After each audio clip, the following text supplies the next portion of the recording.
This is Bobo with the weekly report here on KAQC-TV, Atlanta, Texas, and areas of Cass County and the World Wide Web. Thank you for letting me be a part of your day, and I'm hoping I'll give you some information today that will help you along in your situation. First of all, I'd like to remind you about our mission statement. It is to improve the lives of people, businesses, and communities across the great state of Texas by providing high-quality, relevant education.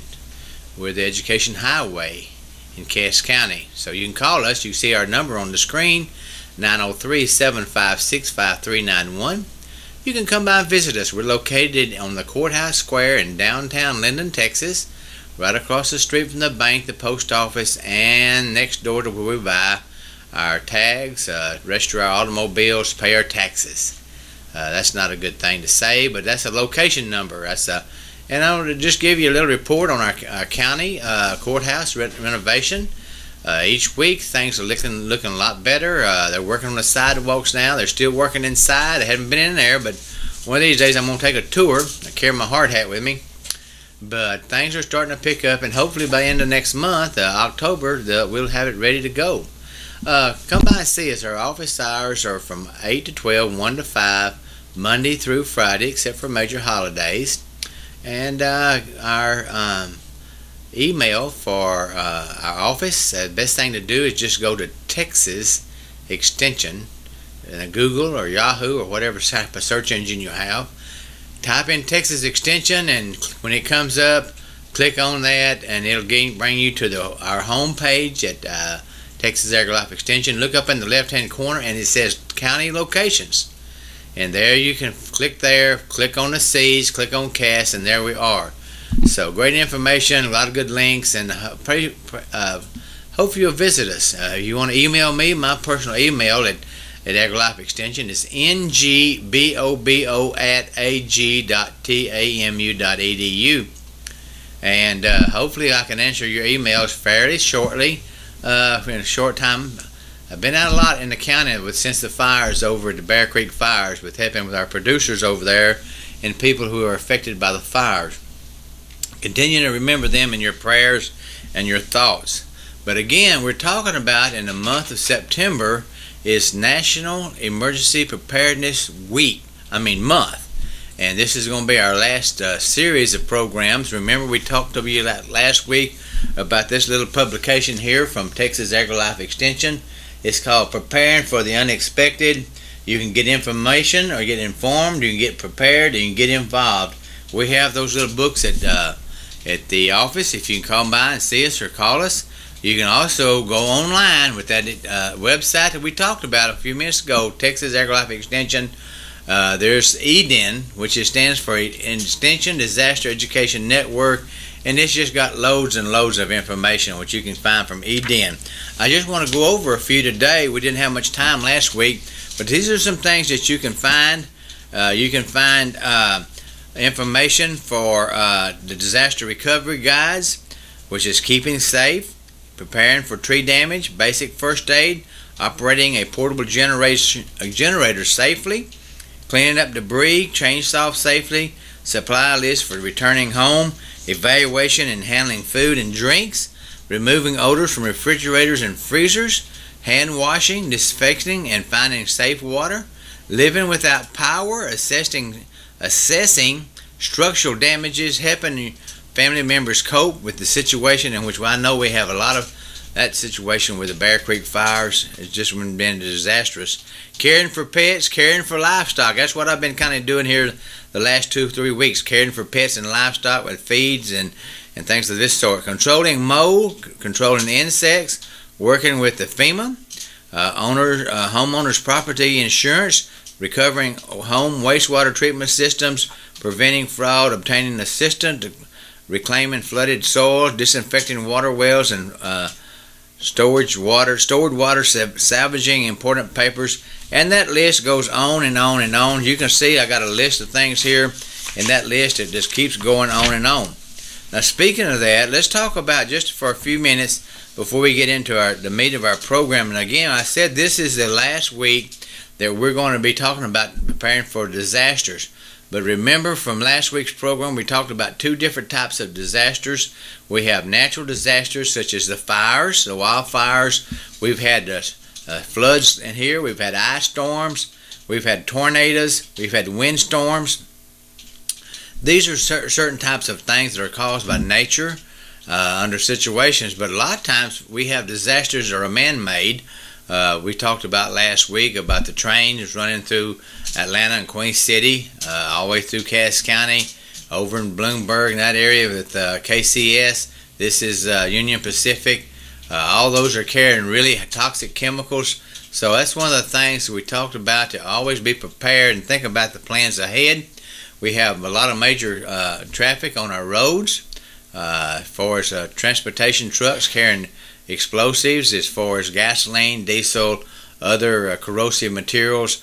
We have also in our own home, we have propane, we have electrical things, and this is one of the things we talk about, don't think about much, but that's fire safety in our home, and also intrusion from outside sources. So think about that as we go along and plan for the future. Here we're coming up we're in the fall, we'll be in winter. Last year, remember, we had a pretty big heavy snowstorm for about 5 or 6 days out my way, and a lot of times we don't know how to drive, so we can learn how to defensive drive and snowstorms and ice storms, things of this sort. So there's a lot of information in this book, publication. I encourage you to give us a call or come by and see us. It's got information for first call help in Texas, for 911 emergencies, the Texas Poison Control Center, all the Texas Department of State Health Services. That's all information in that little book right there. So give us a call. We might send you one, or if you just want to go online and go to that what we talked about in the beginning of the program. Well, one other thing I want to share with you today, and we'll move on next week or so. And with October, here's just around the corner. 2 days away? We're in October. This is Wednesday. We're recording this Wednesday, so Thursday and Friday, September will be gone. Just think about that. Fall is here, and winter's just around the corner. But one of the things I do want to remind you, we have pipelines running all across Cass County. We have huge pipelines like 42 inches and 28s. But you have you may have a pipeline running in your front yard. You may have a pipeline in your homestead, which is like propane. Okay, here in the city we have natural gas, and these are pipelines that brings potentially harmful and probably deadly situations.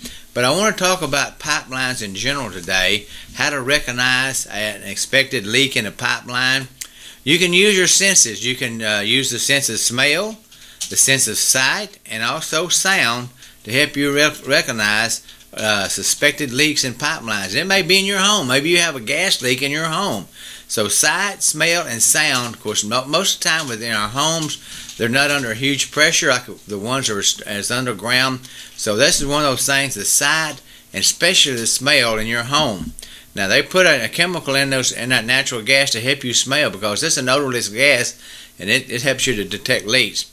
Now sight, and we're talking about major pipelines now, okay? We got 2 or 3 of them running right here through Atlanta, over towards Bloomberg, coming up from the south, coming from the northwest. So these are some things I want to just share with you today as far as being prepared for the unexpected. You know, sight, a dense fog, mist, or white cloud bubbling up from the grounds and creeks, bubbling up from waters, or just blowing dust, discolored vegetation. These are sights that you can kind of use your sight sense to tell if there's some problems there.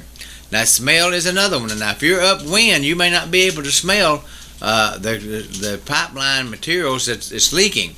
Natural gas is a naturally odorless, and its distinctive gassy odor has been added by carbon hydrants smells to let you know that it is a gas leak. Now sound, especially on these high pressured ones, we got whistling, hissing, or a roaring noise. So use those 3 senses to help if you happen to see a pipeline. And all pipelines on major intersections or major roads are marked. We may talk about that in a few minutes if we have time. But here's the things. If you should happen to discover a leak, what you need to do, the do not things. This is a do not list. Do not touch, breathe, or make contact with a leak. Do not light a match, turn off a light switch, use a cell phone or a home phone, or do anything that can cause an electrical spark. Do not attempt to extinguish any natural gas fires. Okay, natural gas we're talking about. We're not talking about home fires. Natural gas, and do not attempt to operate any valves that you may see on a pipeline situation. Now, here's what you can do. This is what you can do. You can leave your home built in an area of a suspected leak. Do call 911 after you have left that area, once it's safe, and notify police and fire officials. Do not do that on your phone while you're in the area. If the wind's blowing and you're downwind, guess what? You can cause some problems, hurt yourself, maybe even put yourself in life-threatening situations. Do warn others to stay out of the area if all possible. Now, here's some things when a suspected leak occurs. We talked about leaving that area immediately. Don't fool around picking up things. Just get out of Dodge, so to speak, quote unquote.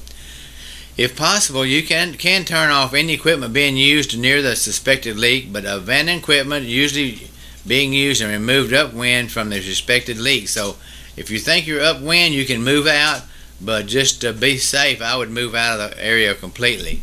Okay, from a safe distance, call 911 or your local emergency response number and the pipeline company. And if you live near a pipeline, if it's crossing your property and you're your home, there's going to be signs up for numbers to call. And that would be on that situation that we talked about on this emergency weather thing. We could add it to that list on the back. And by the way, Mr. Randy has it attached to his web page here. It's on his home page, or it's on his whatever he's got, clipboard or something of this sort. But anyway, he's got this material here that we gave you last week. And that's a good thing that you do. I'm sure you can print that off, send it to call us the office, and we'll help you on that. But it would be a good idea to write that number, that toll-free number down, or your location. So that's some of the things. Warn others, we talked about that. Traffic control, if you're in an area where you got a leak and you're on a county road or something like that, you can get away. This past week I was watching Storm Chasers on the satellite, and they were over in Mississippi. Lived over there for 15 years, and there's a lot of storms come through there. But these people were just driving down the highways, kind of like our county roads, driving right into a huge tornado. They were doing like this: hey, go around, turn around, go the other way. And those guys are professionals, and sometimes they put themselves in danger. But warn people, help control traffic in your area, but stay away from that area that may be a potential hazard. Medical assistance, also evacuation or shelter in a place. Remember we talked about the other day, having a safe place in your home for home fires and things. Well, you need to talk about evacuation routes. What would happen if you had a pipeline crossing you and you was on a dead-end road, a county road? That would be kind of one way out and one way in. Maybe also keep curious people away. People are always looking for, trying to just see what's going on. Sometimes that curiosity kills the cat. Y'all have heard that statement before, and that does happens. It hurts. Environmental protections, and if a leak has ignited, extinguish only secondary fire. Don't be trying to go out there and be Superman or be the super fireman. These guys are trained to handle, even in your propane tank around your house. They're specially trained how to take care of those propane fires. Okay, what not to do if you suspect a leak. We talked about that a few minutes ago, but we're going to reiterate this a little bit more. Do not touch, breathe, or make contact with the leaking liquids or gas. If all possible, stay upwind from that. Do not light a match. That's kind of a no-brainer. Start an engine, but we might think about that. Use a telephone. Call cell 911 or cell. Do not do these things or anything that might can cause a static or a spark. I see things. I'm getting off this trail right now, but I see people all the time. This is kind of this, maybe in the general neighborhood, but I see people using their cell phone all the time while they're filling up their gas, and I just want to get away from them, because static electricity, just getting out of the seat of your sliding out of the seat of your car in the wintertime, you know how you just touch something and it just yow, You know, it just shocks you. That static electricity and these phone situations can be very deadly. You know, chances are you'll be all right, but you never know. Want to take a chance.